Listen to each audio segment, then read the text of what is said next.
Welcome to the scanning lesson.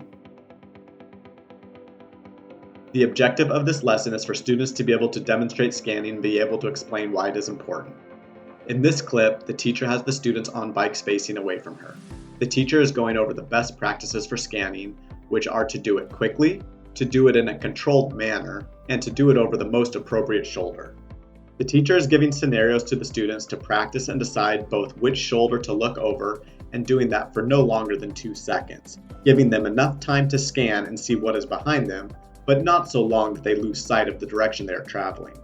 Feel free to make up some of your own scenarios, but some scenarios to practice are: check to see if there is a walker on your left, check to see if anyone is behind you on the trail to your right, check to see if it is safe for you to make a right or left-hand turn.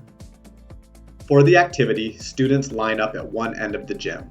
Students in the front will ride to the other end of the gym. The teacher yells out, "Scan!"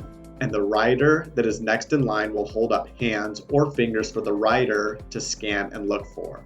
Note that fingers might be too challenging to see, so you can just use hands. Once you've yelled out "Scan," the students riding should scan and yell out how many hands or fingers the rider behind them is holding up. After scanning, the students should look ahead and continue riding to the end of the riding area.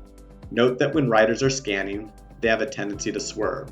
Remind students to focus on riding in a straight line when doing this activity and to be mindful not to swerve.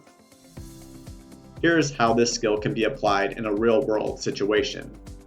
Notice in this video that the first rider wants to change lanes and move to their left.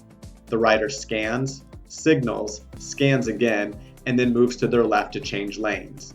The rider approaches the intersection, checks to make sure no traffic is coming to their right, and signals to make a left turn. The next rider wants to change lanes to their right. The rider scans, signals, scans again, and then moves to their right. The rider approaches the intersection and makes sure no traffic is coming to their left and signals to make a right turn.